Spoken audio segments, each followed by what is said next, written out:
যে সারা ভারতবর্ষে আলু পাঠাবো যাতে আমাদের কৃষকরা ব্যবসায়ীরা লাভ করতে পারে, নষ্ট যাতে না হয় আলুর বস্তা ফেলে দেওয়া হয়, আলুর দাম নেই বস্তার দাম পাওয়া যায়। খালি আজকে পরিচিতি হচ্ছে, দেখা হচ্ছে, এর বেশি কিছু না।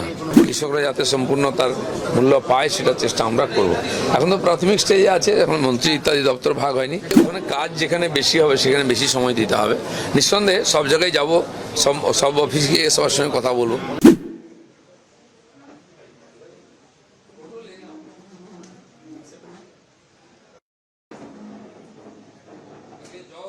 অনেকগুলো দপ্তর একসঙ্গে করেছে,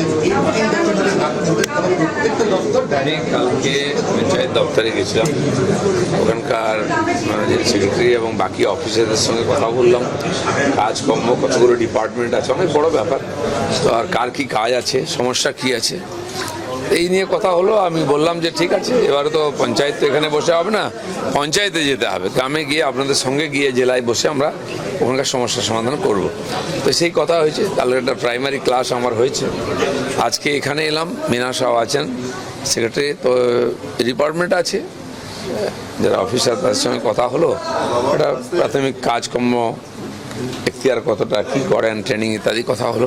বাকি যে চেম্বার আছে ওখানে যাব, একটু এখন বসবো, ওনার সঙ্গে বাকি কথাবার্তা বলবো। জাস্ট খালি আজকে পরিচিতি হচ্ছে, দেখা হচ্ছে, এর বেশি কিছু না।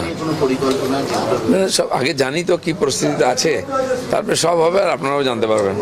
পূর্বতন সরকারের ক্ষেত্রে আমরা অনেক সময় দেখেছি অভিযোগ এসেছে বিভিন্ন মহল থেকে, কৃষকেরা ন্যায্য মূল্যের তাদের যে দাবি অধিকার তা পায় না। আপনি এখন এই মন্ত্রিসভার মন্ত্রিত্বের দায়িত্ব, কালকে সেটা এমএসপি নিয়ে আমাদের চিফ মিনিস্টার বলে দিয়েছেন যে সমস্ত কিছু নিয়ে রিভিউ হচ্ছে, ভাবা হচ্ছে, কৃষকরা যাতে সম্পূর্ণ তার মূল্য পায় সেটার চেষ্টা আমরা করব।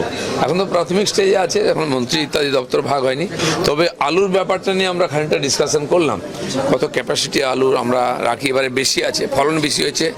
হিমঘরগুলো আমাদের আন্ডারে আছে, 500 কত হিমঘর, 574টা 17, তো তাতে আলু সাফিসিয়েন্ট আছে, 75 লাখ মেট্রিক টনের বেশি আছে। আর সেটা আমরা যাতে অন্য রাজ্যে আলু পাঠানো যায়, সেটাও সিএম কাল বলেছেন যে সারা ভারতবর্ষে আলু পাঠাবো যাতে আমাদের কৃষকরা ব্যবসায়ীরা লাভ করতে পারে, নষ্ট যাতে না হয় আলুর বস্তা ফেলে দেওয়া হয়, আলুর দাম নেই বস্তার দাম পাওয়া যায়।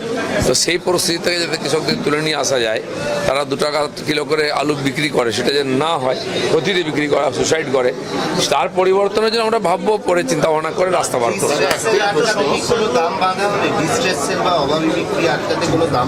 এখনো কিছু আমি তো শুনিনি, এখন শুনি, কথা বলি, এনাদের যে এক্সপিরিয়েন্স আছে সেটার সঙ্গে কথা বলে জানাবো। দাদা, আমার প্রশ্ন ছিল যে সচিবরা আপনাদের ফাইলটা রেডি করে দেবেন, ব্রিফ করে দেবেন আপনাকে, শৈশাবতগুলো আপনার কি করতে হবে। এক্ষেত্রে আপনি কি এক সপ্তাহের যে 6টা দিন, আপনি কি দিন ভাগ করে করে এই 3টে দপ্তরে বসার কথা ভাবছেন? দেখেছি যে ওখানে কাজ যেখানে বেশি হবে সেখানে বেশি সময় দিতে হবে।